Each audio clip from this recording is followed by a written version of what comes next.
De Tunis à Auroville. En quête de vérité. Un témoignage de André Ababou.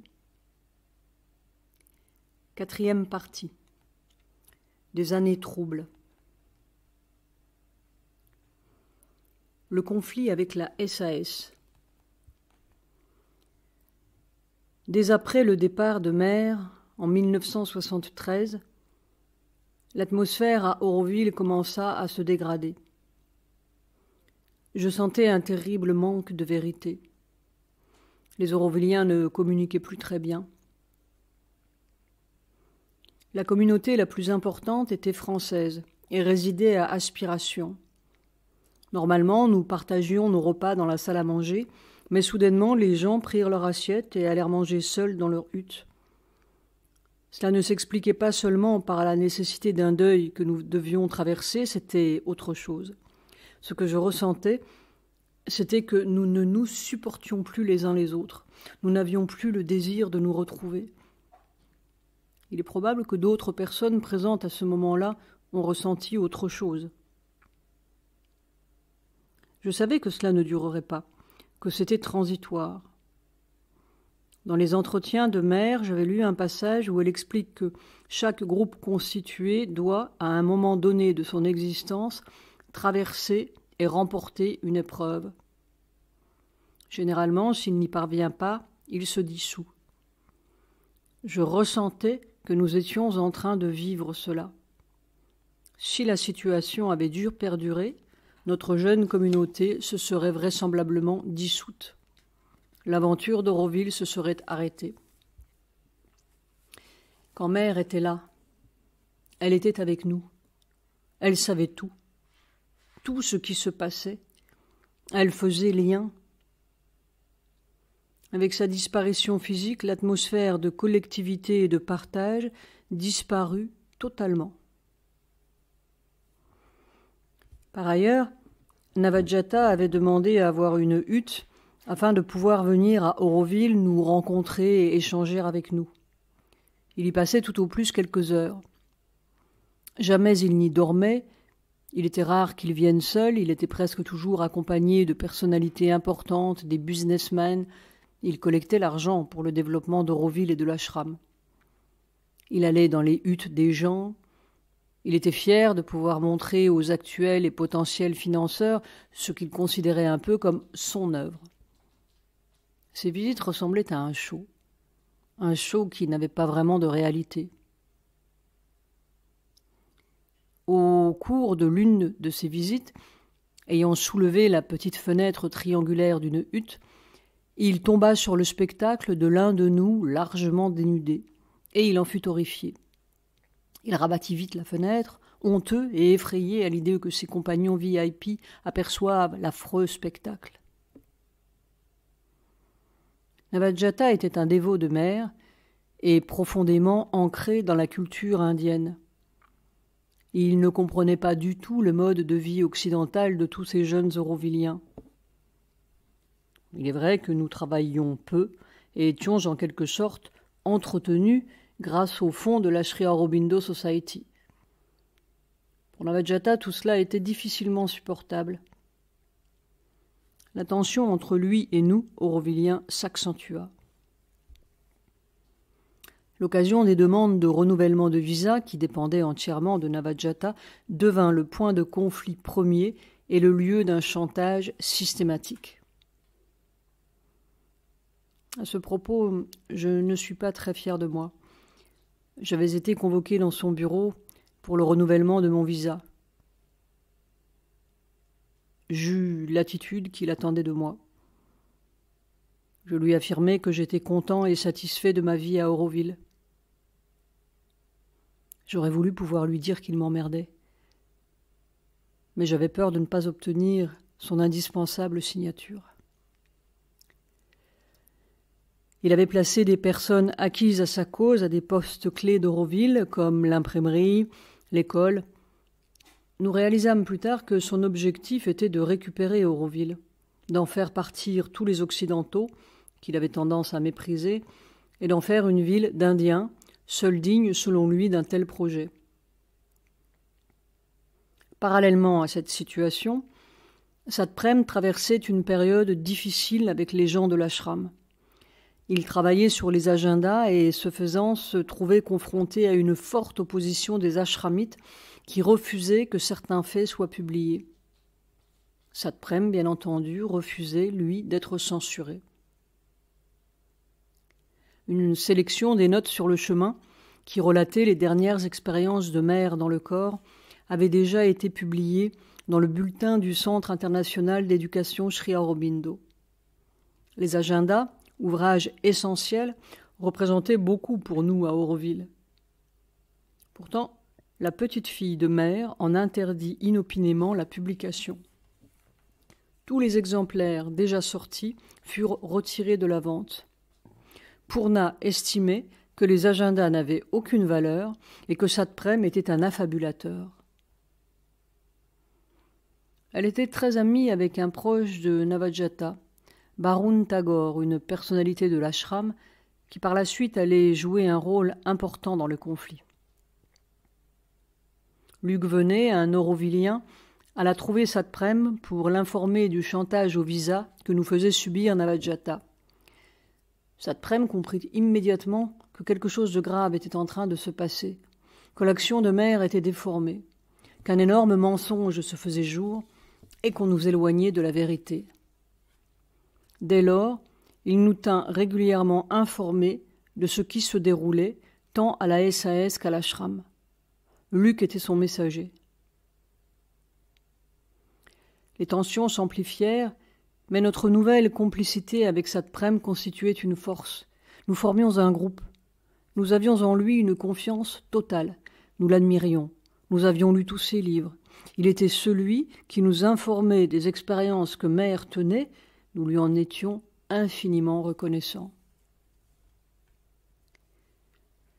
Il nous fit savoir que nous allions vivre des choses difficiles et décida de nous donner le mantra de mère dont il nous dit, dans une lettre, qu'il nous protégerait et nous unirait. Il nous invitait à nous réunir autour de ce mantra qui ne devait cependant pas être rendu public. Seul un petit groupe de personnes aurait le privilège de le recevoir. La transmission se faisait dans la maison de Luc. Luc fut le premier à choisir une personne de confiance à laquelle il lut la lettre de Satprem. Laquelle personne choisit à son tour quelqu'un. Je ne sus tout cela que le jour où je fus moi-même approché par celui qui m'avait choisi. Il me dit « Il y a quelque chose à lire dans la maison de Luc. » J'y allai. Je trouvais la lettre de Satprem fantastique. Quant au mantra de mère, j'eus la sensation de recevoir un pouvoir incroyable. Je sortis de là avec un formidable sourire intérieur. J'ignorais qu'un document pût avoir un tel pouvoir. Ajouté à l'énorme joie que je ressentais, je retrouvais un peu d'espoir et de lumière. Nous étions englués dans une telle noirceur depuis des mois. Je devais à mon tour choisir quelqu'un. Le soir même, je rencontrai Michel, mon ami du moment. J'hésitais, car je savais qu'elle doutait de notre engagement. Elle était particulièrement critique à l'égard des Français. Ses amis anglo-saxons de la Green Belt, ceinture verte, et elle-même, elle était australienne, nous trouvaient un peu trop exaltés et se moquaient de notre côté révolutionnaire. Elle perçut mon trouble dès qu'elle me vit et insista pour que je lui dise ce qui se passait. Je fus faible et finis par le lui expliquer. Sans l'inviter à se rendre chez Luc pour y lire la lettre de Satprem, je lui transmis néanmoins le mantra. Cela se passait sur le chemin de sable qui passe près du pont enjambant le canyon, entre Aspiration et l'actuel pour tous. À peine avais-je fini de lui parler que je sentis combien je venais de faire une erreur en lui dévoilant ce secret. J'eus une attaque et je m'évanouis. Quand j'ouvris les yeux, j'étais au sol, Michel était penché sur moi, et ses deux jumelles de l'autre côté du canyon pleuraient. Je crois n'avoir jamais confié cela à quiconque. Je n'en suis pas fière. Hormis Michel, tous ceux qui avaient reçu le mantra de mère se reconnaissaient. Nous étions une quinzaine à avoir été initiés. Une énergie de joie irradiait de nous. Cela se passait ainsi que Satprem nous l'avait prédit. Nous formions un groupe sur le plan occulte. Nous étions liés grâce au pouvoir de ce mantra. Satprem continuait à nous informer, via Luc, de l'évolution de la situation. En cette période troublée, il fut vraiment celui qui insuffla en nous la flamme de la rébellion, nous encourageant à ne pas nous laisser faire, à ne pas accepter ce qui était en train de se jouer. Dans le groupe qui s'opposait à cette force du mensonge, nous étions une majorité de Français. On nous surnomma le village gaulois.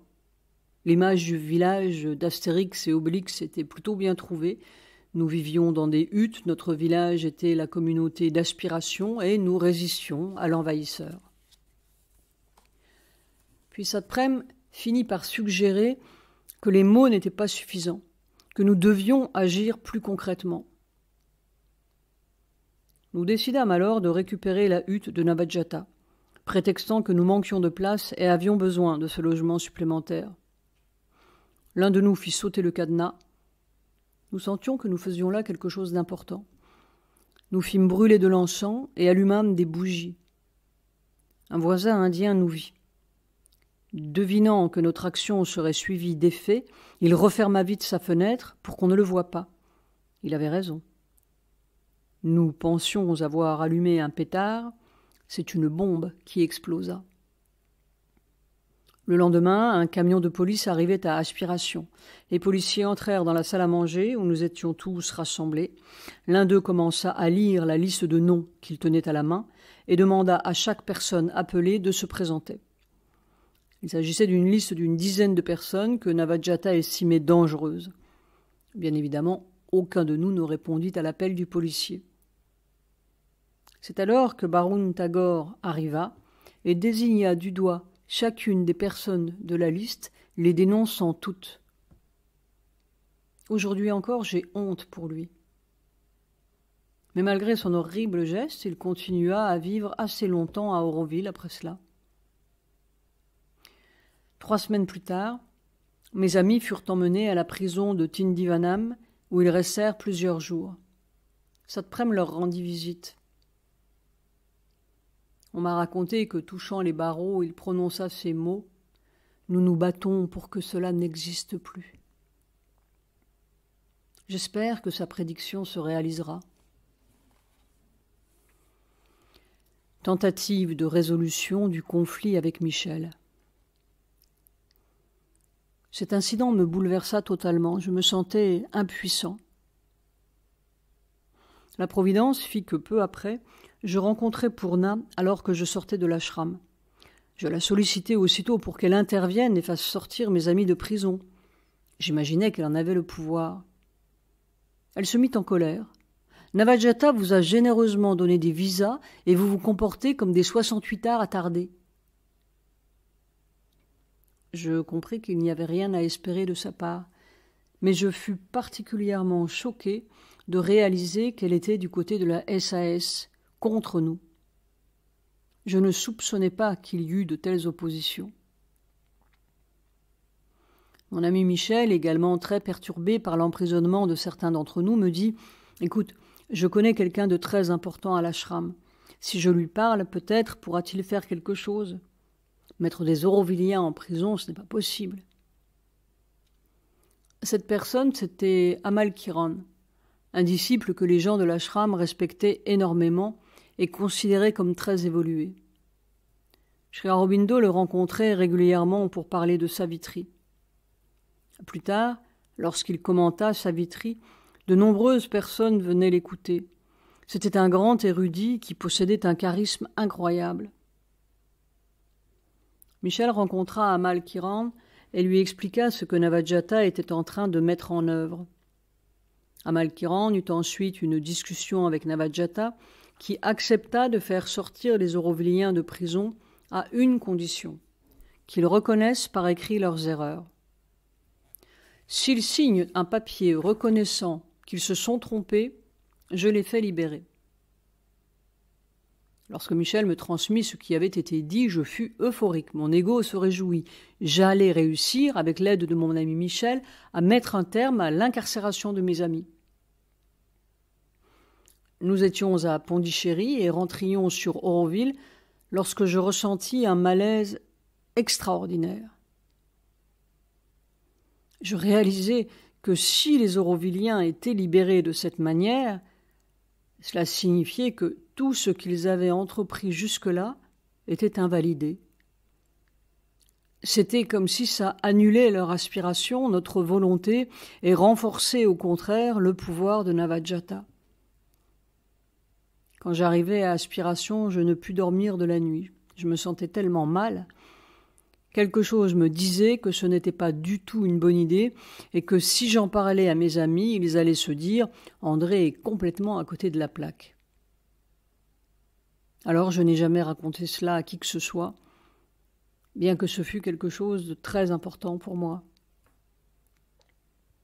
Finalement, tous ceux qui avaient été incarcérés furent libérés, je cite, « sous caution par décision de la Haute Cour de Madras ».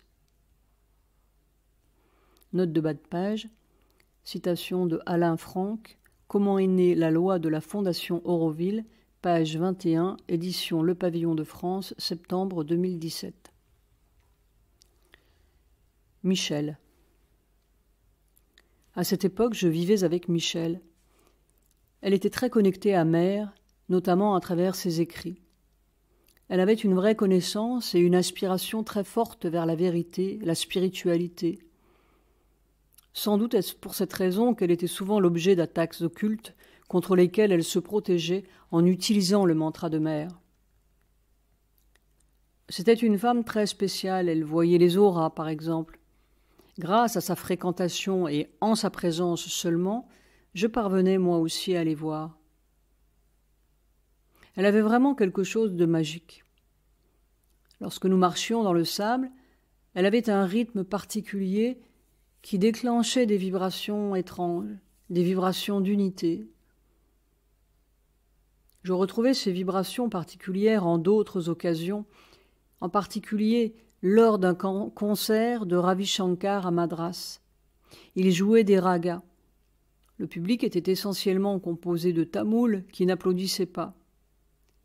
Shankar rejoua ces ragas jusqu'à ce qu'une vibration d'unité se propage dans toute la salle, et alors seulement les gens applaudirent. Michel avait ce même pouvoir. Toutefois, malgré cette expérience extraordinaire qu'elle me permettait de vivre, je mis un terme à notre relation dont l'aspect charnel commençait à me déranger. J'estimais que nous n'étions pas venus pour cela et considérais qu'elle et moi étions trop soumis à nos désirs physiques. Le jour où je pris cette décision, je vécus une expérience spéciale. À l'instant où je fis part à Michel de mon choix de rompre, j'eus la sensation d'être pénétré de toutes parts par la couleur or qui, après m'avoir entièrement envahi, finit par rejaillir de mon corps pour me recouvrir totalement.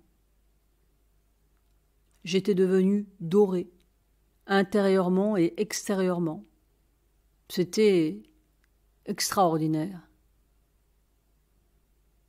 Quand je tentais de partager cette expérience avec des amis, ils se moquèrent de moi. Leur réaction me déçut tellement que je pris mes distances avec eux. Puisqu'ils mettaient en doute ce que je leur disais, ne me faisant aucune confiance, ils ne méritaient pas de conserver mon amitié. J'eus l'occasion plus tard de revivre cette expérience de vibration d'or.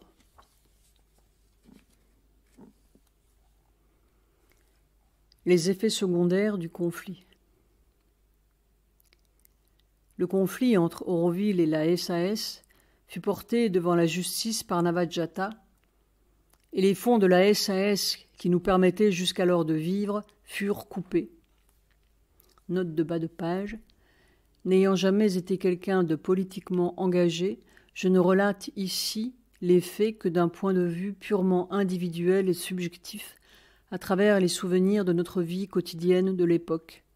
Pour celles et ceux qui voudraient mieux comprendre ce qui s'est joué à ce moment de l'histoire d'Auroville, je conseille vivement la lecture du petit ouvrage d'Alain Bernard, « Comment est née la loi de la fondation d'Auroville », dans lequel Alain retrace clairement, étape par étape, ce qu'a été le conflit d'Auroville avec la SAS depuis sa naissance jusqu'à sa résolution. Nous n'avions quasiment plus rien à manger, si ce n'est du varagou. Le varagou est une céréale, un genre de millet qui était à la base de la nourriture des gens les plus pauvres.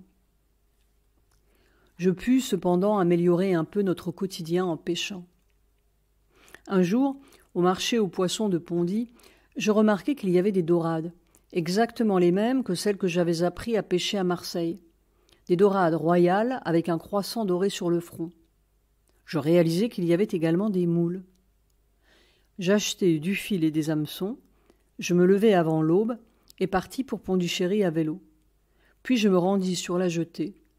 Je descendis le long des colonnes qui la soutiennent et plongeai dans l'eau pour récupérer des grappes de moules que j'arrachai au rocher.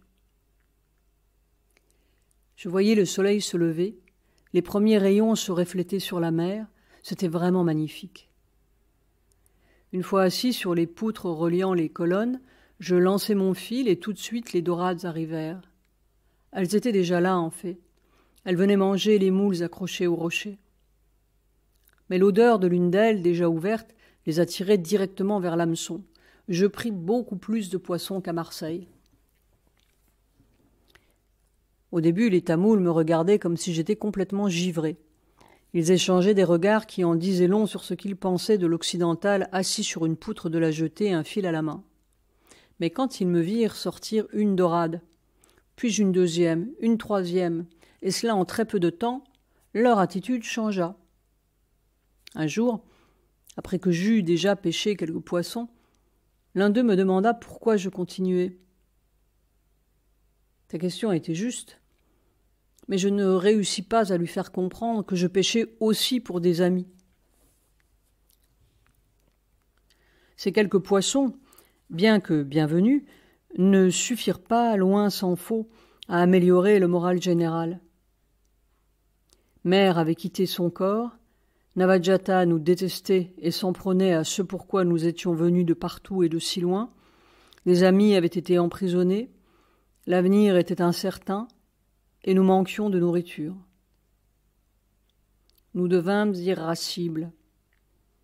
Les quelques touristes qui s'aventurèrent jusqu'à nous pendant cette période en firent les frais. Nous ne les traitâmes vraiment pas correctement. Au regard de la situation difficile que nous vivions, certains d'entre nous ne supportaient pas ces visites vécues comme intrusives. Je me souviens de la réflexion d'un parmi nous qui avait été en prison. « Ici, on n'est pas au zoo. » Quant à Hervé, il leur montra directement la porte, leur signifiant ainsi, sans prendre de gants, qu'ils n'étaient pas les bienvenus et pouvaient repartir. Il va sans dire que les gens de passage ayant subi ce genre de situation ne repartaient pas avec une très bonne opinion d'Auroville. Le conflit se prolonge. Nous étions considérés comme des êtres totalement immatures par les gens de l'ashram. Surtout après notre occupation de la hutte de Navajata. Satprem lui-même partageait ce sentiment, je crois. Il ne s'était pas imaginé que nous irions si loin. Il avait bien sûr suggéré que nous agissions, mais sans doute trouvait-il notre action disproportionnée. Puis, avec l'épisode de la prison, l'affaire prit une dimension nationale, voire internationale. Les consulats concernés intervinrent auprès du gouvernement de Delhi. Le résultat attendu par Navajata se trouva complètement annihilé par les réactions politiques concernant l'ashram et Auroville. Comment vous, qui êtes censés construire la ville de demain, celle de l'unité humaine, pouvez en arriver à de telles extrémités? Puis finalement, nous autres, occidentaux 68ards attardés dont personne ne parlait, nous retrouvâmes, sous les feux de la rampe, ce qui était sans doute bien éloigné de l'objectif initial de Navajata quand il avait décidé de nous faire jeter en prison. La période qui suivit la sortie de prison de nos camarades fut particulière. Nous étions perdus, déçus. Nous étions tous venus pour vivre une expérience humaine et spirituelle forte. En place de quoi, nous étions confrontés à des enjeux de pouvoir. C'était violent et déstabilisant. C'était comme si un énorme orage menaçait en permanence le ciel et les hommes. Tout était noir et sombre, les nuages avaient tout recouvert. La foudre était sur le point de s'abattre, mais nous ne savions ni où, ni quand, ni qui serait touché. Auroville ou la SAS. Quelque chose pourrissait et empuantissait l'air. Tout n'était qu'incertitude et inconfort. C'est vrai que la bataille qui s'engagea fut particulièrement rude. Nous en vînmes à apprendre que Navajata s'organisait et mettait tout en œuvre pour nous faire expulser non seulement d'Auroville, mais aussi du pays. Il avait engagé des avocats. Nous étions devenus plus qu'indésirables. Tout cela m'affectait énormément. Je me sentais oppressée. Nous étions venus pour créer Auroville et on tentait de nous mettre dehors. Évidemment que nous voulions rester et ne pas nous laisser faire. Nous avions foi en l'idéal de Mère et de Sri Aurobindo, alors toutes ces attaques étaient des plus choquantes.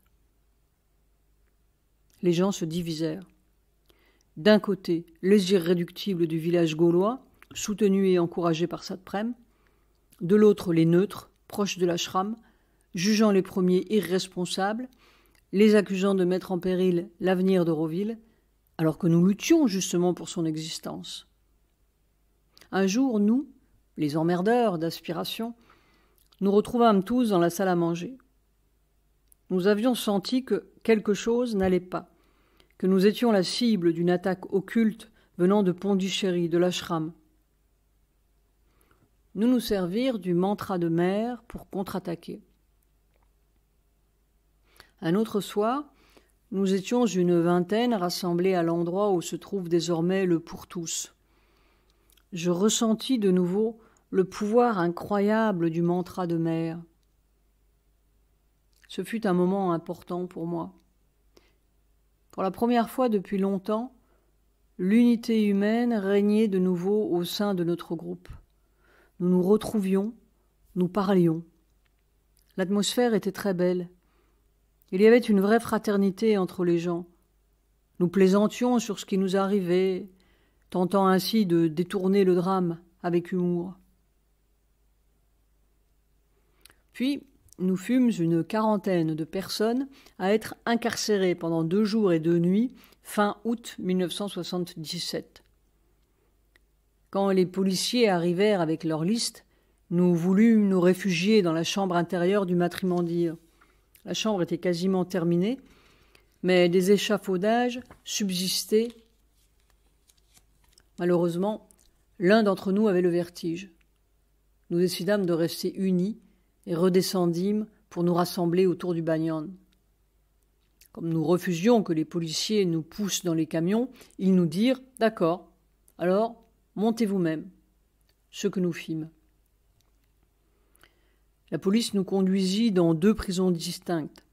Certains allèrent à Villipuram, je me retrouvai à Tindivanam. Krishna, ainsi nommé par Mère, était parmi nous. En cours de route, les policiers arrêtèrent le camion et le firent descendre. Krishna venait de France, mais était originaire d'Afrique. Les militaires ne comprenaient pas, ou n'admettaient pas, ou les deux à la fois, qu'il y ait dans ce groupe d'occidentaux blancs de peau un homme dont la couleur était proche de la leur. Cela dénotait dans leur tableau de chasse et constituait une erreur qu'ils devaient corriger. Ainsi, le pauvre Krishna se retrouva au bord de la route, au milieu de nulle part, sans préavis ni explication. Dans la prison de Tindivanam, des gardiens nous conduisirent vers nos cellules. Nous étions 4 dans la nôtre, Frédéric, 2 femmes et moi. Comme la prison ne possédait pas suffisamment de cadenas pour refermer nos grilles, les gardiens nous demandèrent d'aller en acheter en ville. C'était ubuesque. On pourrait en faire une blague telle que « Quel est le comble pour un prisonnier devoir acheter lui-même le cadenas qui va le tenir enfermé ?» Nous ne sommes pas restés longtemps, mais il y eut d'autres scènes amusantes. Ainsi, le matin, très tôt, un groupe de singes venait nous regarder derrière les barreaux. S'ils avaient eu des cacahuètes. Parmi les gardiens, par ailleurs tous très gentils, responsables de notre surveillance, il y avait un homme un peu naïf, un peu idiot, qui se sentait obligé de faire montre de son pouvoir ou de justifier son travail en nous donnant de petits coups de baguette sur les épaules ou dans le dos, chaque fois que nous étions à la porte. Alors, sur le portrait que je fis de lui, j'ajoutai une étoile sur l'épaulette de son uniforme. Flatté, il se montra ensuite très respectueux et agréable.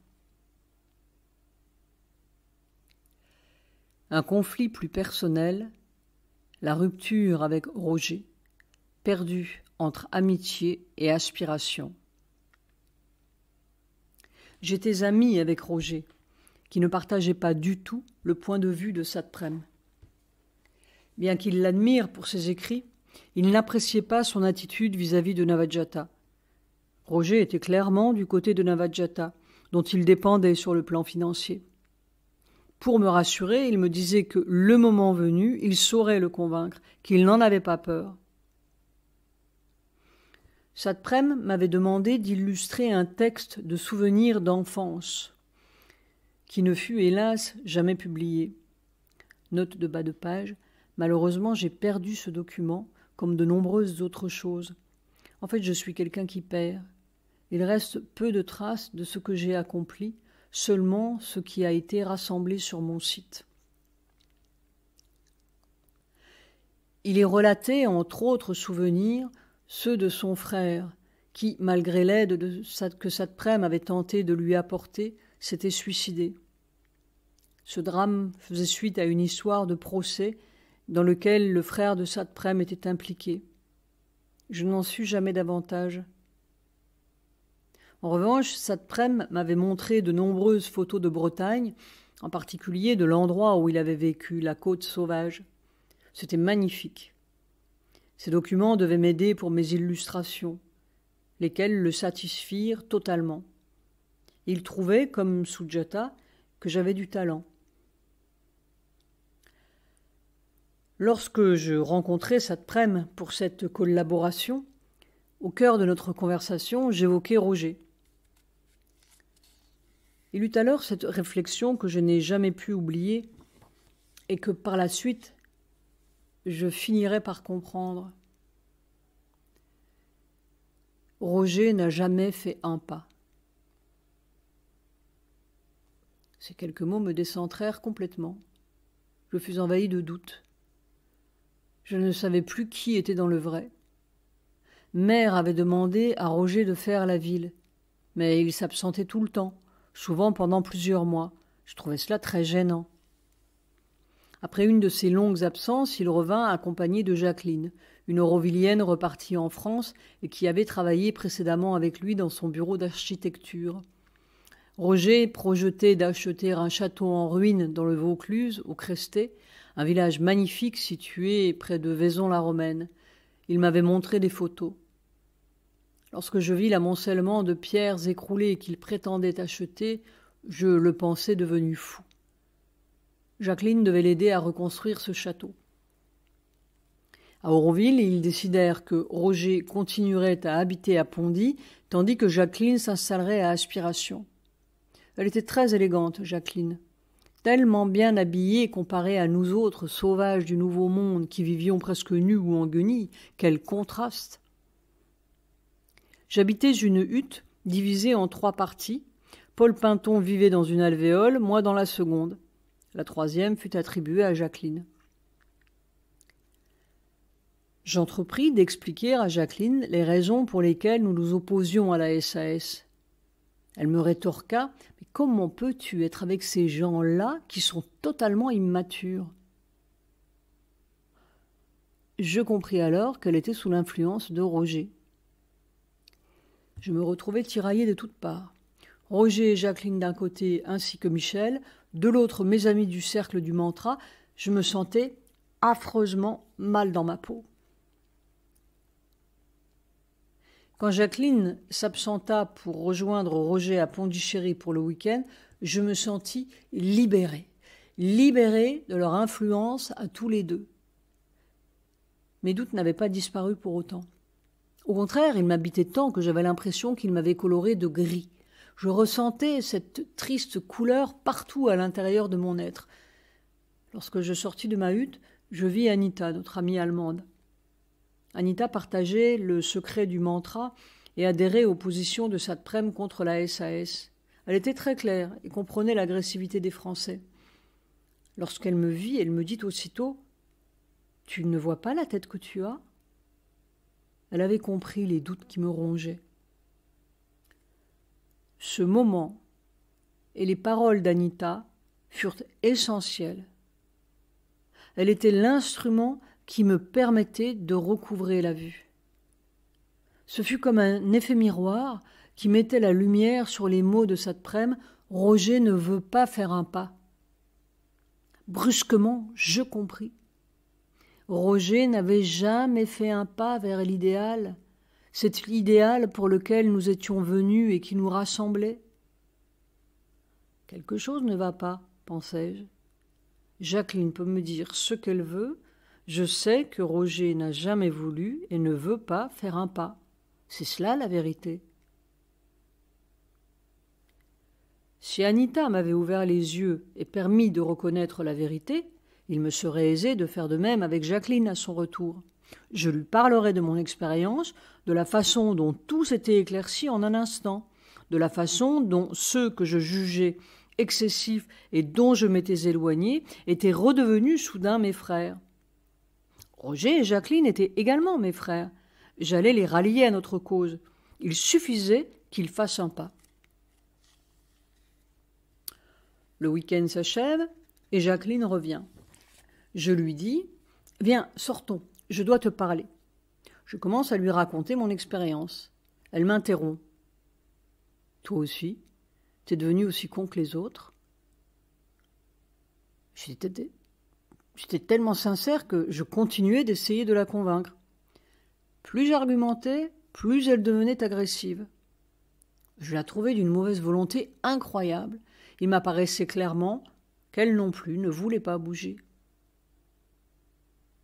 J'étais convaincue de dire la vérité et je croyais en son pouvoir. Mais je finis par m'énerver. « Tu m'emmerdes !» je lui dis, et je lui demandai de quitter la hutte. Roger, bien évidemment, le sut aussitôt. Jacqueline lui raconta, en pleurant, que je l'avais jeté dehors, ce qui n'était pas faux du reste. Quelques jours plus tard, je devais le rencontrer. Il me traita de salaud. « C'est comme ça que tu traites tes amis ?» Le comble, c'est qu'il me compara aux nazis, moi, Andrea Babou, le juif tunisien. Tu sais ce qu'ils faisaient, les nazis ? Ils tuaient les animaux qu'ils aimaient pour s'endurcir. Je pensais c'est lui qui nous a abandonnés. Il inversait les rôles. Roger avait un vital fort. Il m'envoya des tombereaux de reproches. Que je n'avais pas su faire cela, que j'avais trahi l'amitié, que j'étais ingrat, que j'avais fait pleurer Jacqueline, etc. Mais rien de tout ce qu'il me disait ne m'atteignit. Ces insultes et reproches coulaient sur moi sans m'atteindre, comme l'eau coule sur un rocher sans l'altérer. J'en fus vraiment surpris. Surpris que Roger, avec tout son pouvoir, Roger que j'admirais tant et que j'aimais, ne me blesse pas avec ces mots chargés de méchanceté. À l'inverse, je comprenais que s'il ne me blessait pas, c'était précisément parce que j'étais dans la vérité. Je sortis de là soulagé. Soulagé et triste à la fois, car je savais que je venais de perdre un ami. Maintes fois, durant les années qui suivirent, nous avons, avec mes amis très proches et par ailleurs liés à Roger, évoqué cet épisode. Chaque fois, il me reprochait de ne pas l'avoir compris. Cependant, jusqu'à ce jour, je sais que j'ai fait ce qui devait être fait, que j'étais dans la vérité.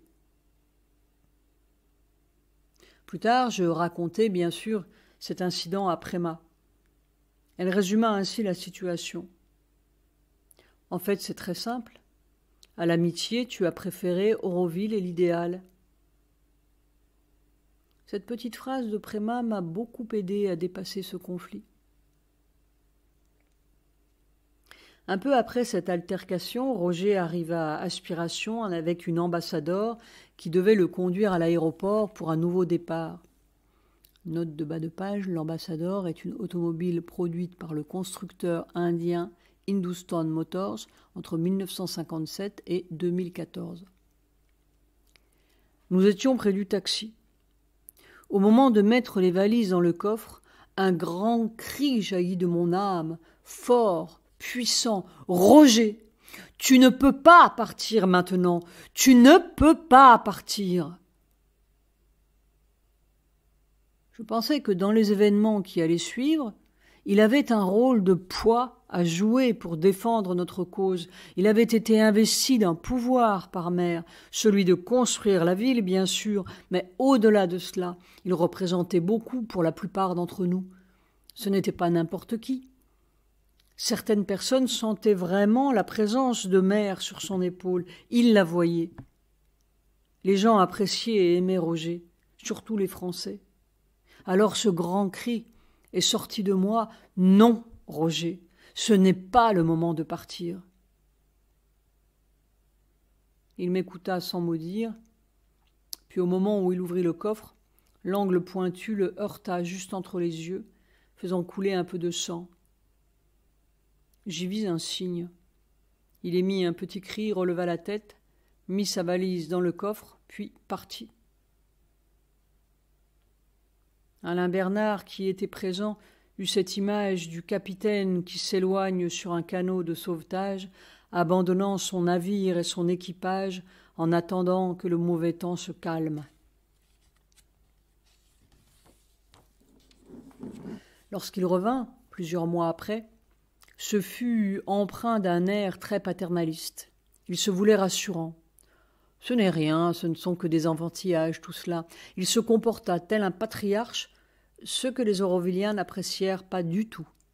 Ils lui dirent « ça suffit maintenant » et ils lui demandèrent de partir. Ce qu'il fit. Il s'absenta pendant 10 ans. Il pensait ne plus revenir à Auroville.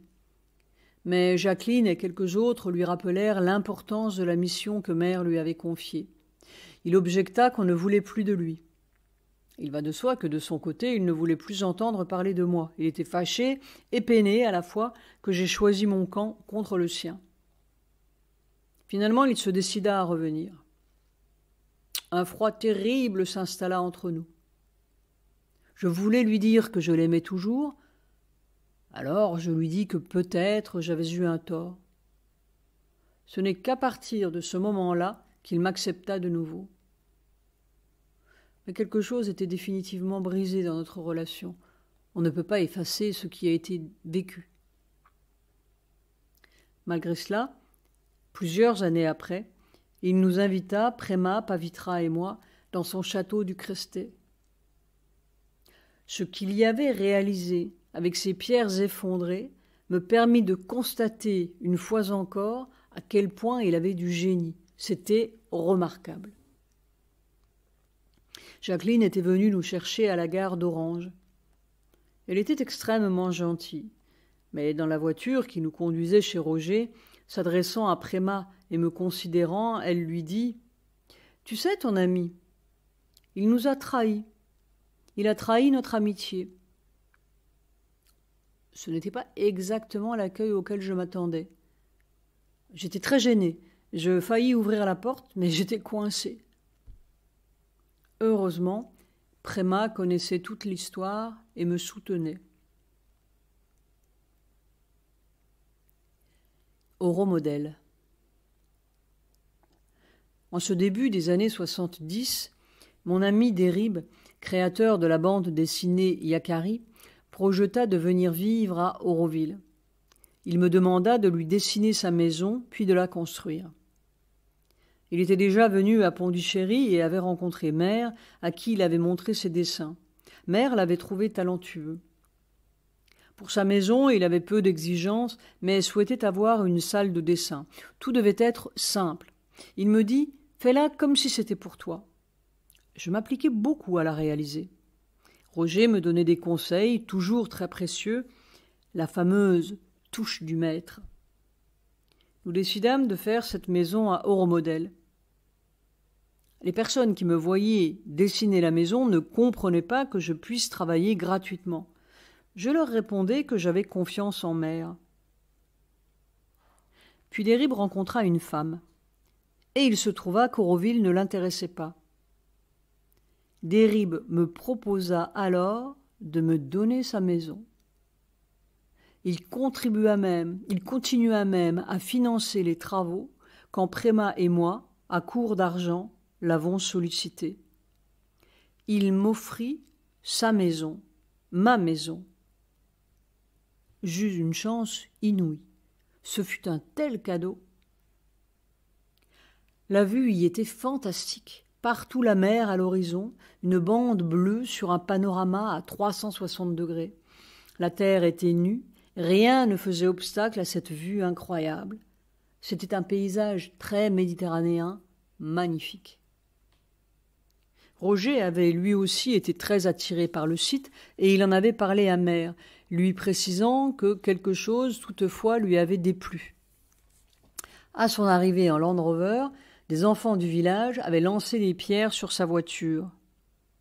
Mère lui avait répondu « Si c'est difficile, alors c'est là que vous devez aller. »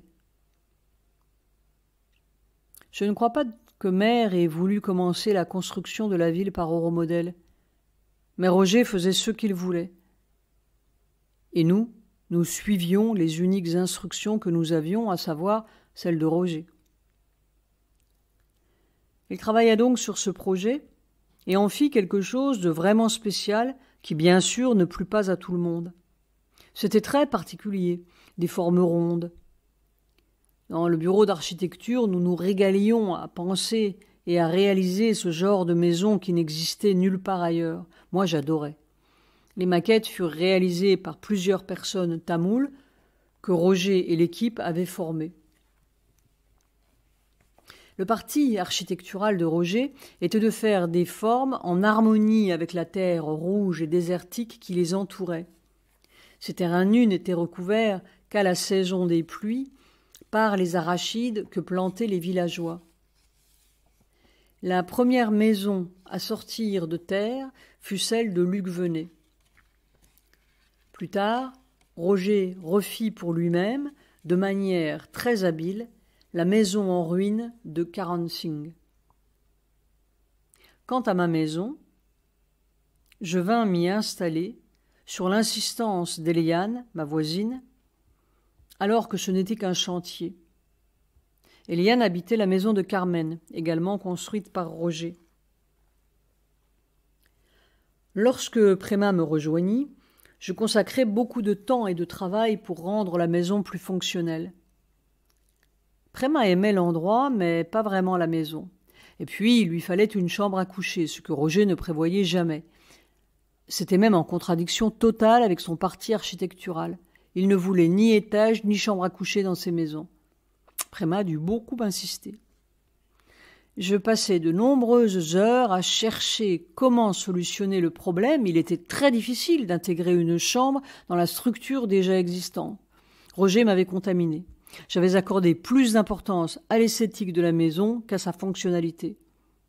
Toutefois, je réussis à trouver une technique qui relevait, je dois le dire en toute honnêteté, de l'exploit. Je fis construire la chambre à coucher en ferro-ciment, puis je la fis déposer sur la pièce qui aurait dû faire office d'atelier de dessin pour Derib. La structure de la chambre était réalisée en métal et en grillage et fut posée directement sur la maison dont on avait cassé le toit et où on avait installé des poutres. Quand je cassai le toit, certains me crurent carrément fou. Roger lui-même s'en étonna. Mais comme cela ne lui plaisait pas, il ne me donna aucun conseil.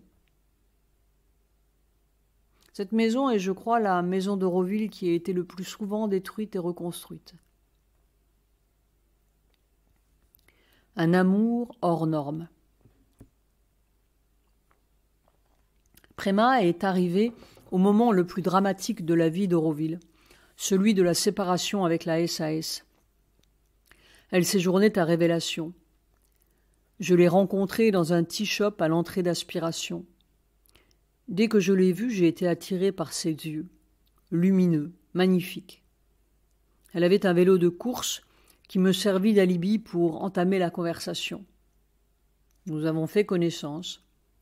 Elle parlait français. Je l'ai trouvée brillante. La maison d'Euromodel était en chantier. Je proposai à Préma de venir la visiter. Seul le séjour était terminé, il n'y avait pas de toit. Les travaux étaient alors en suspens, faute d'argent. Préma dit simplement « Ça me convient ».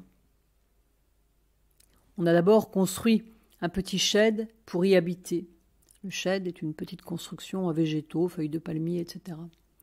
On dormait sur le plancher en pacamaran, le très beau bois d'un genre de palmier. On entendait les rats la nuit courir sur le toit en feuilles de coco, ce qui mettait Préma hors d'elle. Peu après notre rencontre, nous flirtâmes. C'était un très beau flirt. J'étais éperdument amoureux. Je la trouvais magnifique. Tout m'attirait en elle, outre la lumière qui se dégageait de son être. J'étais physiquement séduit et éprouvais beaucoup de désir. Cependant, lorsque j'entrepris d'aller au-delà du flirt, elle me repoussa violemment. Ma réaction première et primaire fut de penser qu'elle exagérait. J'étais sur le point de lui dire de partir, de quitter la maison. Mais quelque chose en moi accepta. Cette relation s'accordait au yoga de Sri Aurobindo.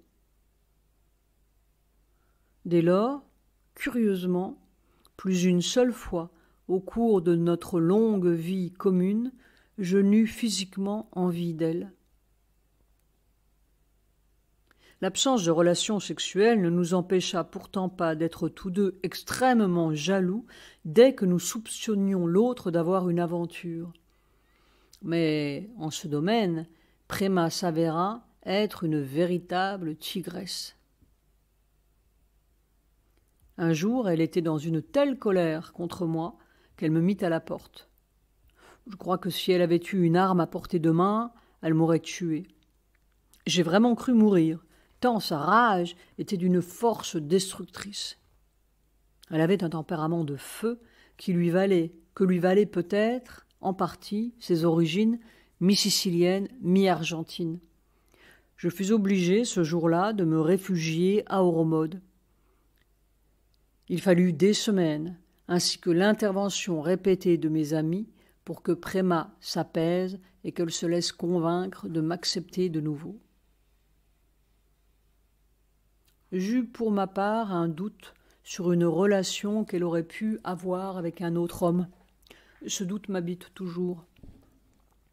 Mais jamais nous n'avons eu l'un ou l'autre de relation affichée avec qui que ce soit pendant que nous vivions ensemble. Nous formions un vrai couple et partagions tout, les joies, les soucis, l'argent, les projets. Nous devînmes aussi parents lorsque Préma fit entrer Pavitra dans nos vies. Nous nous soutenions et nous encouragions mutuellement. Nous nous complétions parfaitement. Je me situais dans l'immatérialité des choses. Préma était très ancrée dans la terre. Elle me trouvait talentueux et stimulait énormément ma créativité. Elle était exceptionnellement douée pour mettre en œuvre, réaliser, faire vivre des projets et les développer. C'était une incroyable femme d'affaires, organisant, dirigeant. Son énergie semblait inépuisable. Jusqu'à ce cancer qui finit par l'anéantir. Lorsqu'elle vivait ces derniers jours, elle me questionnait encore sur les raisons de mes infidélités. Je lui expliquais que je ne l'avais jamais trompée, que ces incartades qu'elle me reprochait n'étaient que d'insignifiantes relations physiques, tandis que mon amour pour elle était intact et pur. Après que Préma fut partie, qu'elle eut quitté son corps, jamais plus je n'eus de désir physique. Elle était la femme de ma vie, j'étais l'homme de sa vie.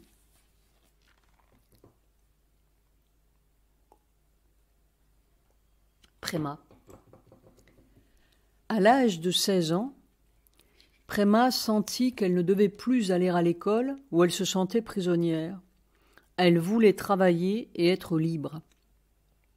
Elle tomba sur une offre d'emploi dans une pharmacie. Le patron lui promit de l'engager sous réserve qu'elle sache faire des piqûres. À l'époque, en Argentine, et peut-être aussi ailleurs, les pharmaciens devaient savoir faire les injections. C'était un samedi. Préma acheta des oranges et tout le dimanche, elle s'entraîna à faire des piqûres dans la peau bien épaisse des oranges. Cette anecdote est pour moi très éloquente quant à la personnalité de Préma, sa volonté et sa détermination. Bien des années plus tard, je lui fis remarquer que si elle mettait son entière volonté à trouver le divin, elle le trouverait très vite. Le lundi, elle commençait à travailler dans cette pharmacie et à faire de vraies piqûres dans de vrais fessiers. Ses employeurs s'attachèrent très rapidement à Préma. Ils étaient juifs. Se sentant reconnaissante d'être ainsi choyée et aimée, Préma décida alors qu'elle épouserait un juif.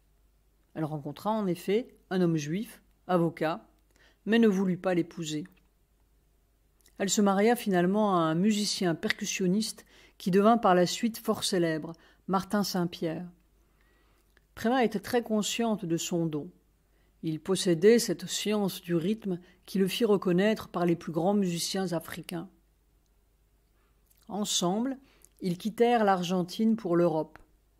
Ils se rendirent d'abord en Italie, puis en Espagne, où ils pouvaient s'exprimer dans leur langue maternelle. Ce fut enfin la France. La première fois que Préma se retrouva dans un bistrot français dans le sud du pays, elle se sentit, comme chez elle, parfaitement à son aise. Elle apprit d'ailleurs très vite le français. Puis ils montèrent à Paris. C'est là qu'ils rencontrèrent mon frère, comme je l'appris plus tard. Je crois que leur rencontre se fit par l'intermédiaire d'amis communs qui partageaient un même goût pour l'art et notamment pour la musique. Ils devinrent très amis. Préma et son mari n'avaient pas un sou, ils faisaient un peu de ménage dans les hôtels en échange d'une chambre. Mon frère Charlie leur organisa des soirées-concerts. Préma fit un pressbook afin de promouvoir son artiste de mari. Il put ainsi se produire seul, jouant des percussions pendant plus d'1 heure. Il eut rapidement beaucoup de succès. Ça se passait dans les années 70. Quant à moi, j'étais déjà à Auroville. Lorsque j'y rencontrai Préma dans les années 80, je sus immédiatement qu'elle était très importante pour moi. Aussi décidai-je d'en parler à ma mère. Il se trouve que le jour où ma mère reçut mon courrier, mon frère était avec elle. Lorsqu'il sut que j'avais rencontré une jeune femme argentine qui s'appelait Préma, il fit un bond et s'écria qu'il la connaissait, que c'était une très jolie femme et qu'elle était son amie. Cette histoire n'était pas incroyable. La façon dont le destin de Préma s'est trouvé lié au mien. N'étais-je pas ce juif qu'adolescente elle s'était jurée d'épouser? Jamais, pourtant, mon frère ne lui avait parlé d'Auroville. En réalité, Charlie n'appréciait pas du tout que j'aie quitté la France pour venir vivre ici. Comme de nombreux autres parents et familles, il pensait que j'avais rejoint une sorte de secte. C'est d'une toute autre façon, également incroyable, que Préma avait découvert Auroville. Elle était seule au Mexique, un peu paumée et déprimée. En pleine recherche intérieure, elle sentait que quelque chose n'allait pas dans ce monde, qu'elle ne vivait pas la vie qu'elle souhaitait. Elle décida de rejoindre son mari à Paris. Elle prend un vol vers la capitale française. En sortant de l'avion, dans le couloir, une femme la dépasse et l'aborde. « Qu'est-ce que vous faites là ?» Préma lui répond « Je ne sais pas, je cherche. » Cette femme n'est autre que Yolande Lemoine. Note de bas de page. Yolande fut une amie très proche de Saint-Prème. C'est à Yolande Lemoine que l'on doit la sauvegarde des agendas de mère arrivés clandestinement en France avec elle pour leur impression dans leur intégralité. Yolande Lemoine lui dit « Votre place est à Auroville ». Puis elle sort. Préma s'empresse de la rattraper pour en savoir plus. Yolande explique « Auroville est la ville de l'aurore ». Préma comprend la ville de l'horreur. Puis, le malentendu dissipé, elle sent que ce qui vient de se passer est très important et que cet endroit est essentiel. Yolande Lemoine lui donne son numéro de téléphone, lui suggérant de l'appeler plus tard. Malgré l'heure tardive de leur arrivée, Préma ne peut attendre le lendemain pour téléphoner à Yolande qui objecte « Vous ne pouvez pas venir me voir maintenant, il est très tard, il n'y a plus de métro ». Cependant, Préma insiste. Yolande lui conseille de se rendre à l'association Avis France, ce que fait Préma dès le lendemain matin. Là, elle découvre cet endroit appelé Auroville, dont la veille, elle n'avait aucune idée. Rapidement, elle se prépare au départ. Préma arrive en pleine mousson et au début du conflit avec la SAS, pas vraiment la période idéale. Elle découvre d'abord Quilapayún, maculée de flaques de boue, avec des femmes qui s'épouillent ici et là. C'est vraiment la cité de l'horreur, pense-t-elle. À Aspiration, elle se présente, dit qu'elle arrive de Paris, explique qu'on lui a conseillé de venir là pour avoir une chambre. C'est Sam qui l'accueille, entre guillemets. On l'appelle Ménard, du nom d'un personnage tout à fait inintéressant d'un roman de Saint-Prème. Il lui dit qu'il n'y a pas de place pour elle à Aspiration. Elle lui demande si elle peut avoir un café. Non, pas de café. Il lui suggère cependant d'aller dans le centre. Un petit enfant tamoul prend alors la main de Préma et tous deux marchent jusqu'au matrimandir. Ils arrivent dans la salle à manger minable où Philippe les reçoit avec ces mots « Pas de tamoul ici !» Préma a vraiment eu beaucoup de mérite de rester après un tel accueil. Elle s'est finalement retrouvée dans une hutte à Révélation, juste à côté de notre futur Oromode. Le matrimandir. J'ai participé à la réalisation des différentes maquettes du matrimandir qui furent présentées à Mère. Note de bas de page pour la genèse du matrimandir, voir l'agenda de Mère 10, 1969, page 537-548, et l'agenda 11, 1970, page 5-20, page 40-46, page 51-72, etc.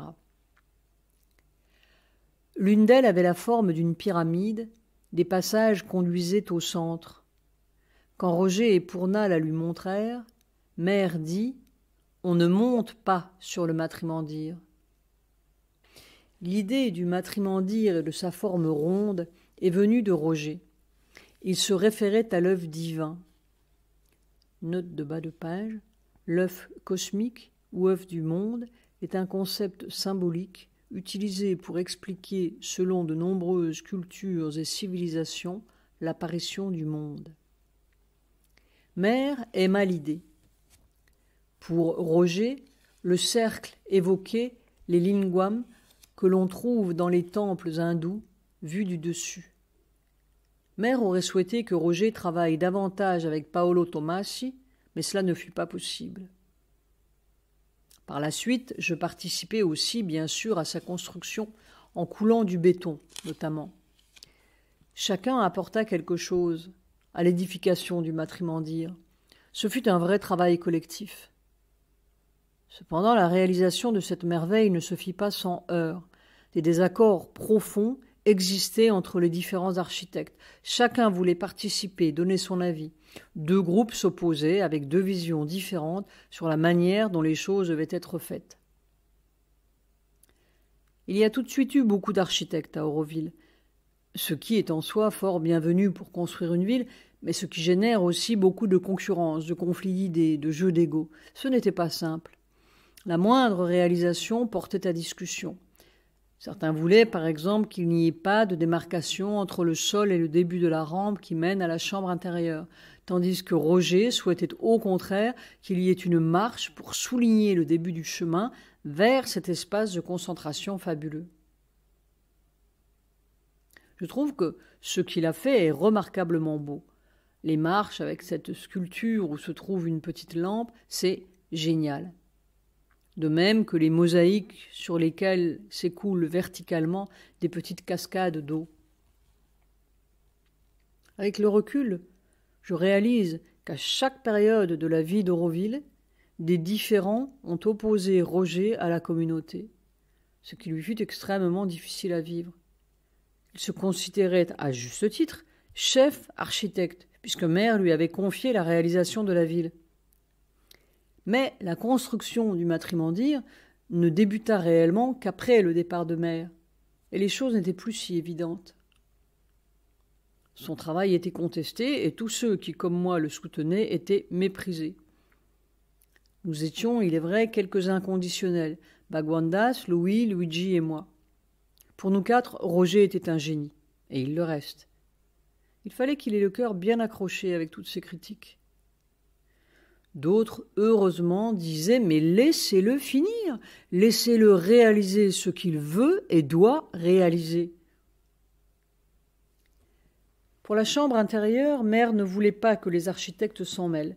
Elle leur avait donné les dimensions, avait demandé à ce que le symbole de Sri Aurobindo en 3D soit placé au centre et soutienne le globe de cristal lui-même posé sur son propre symbole.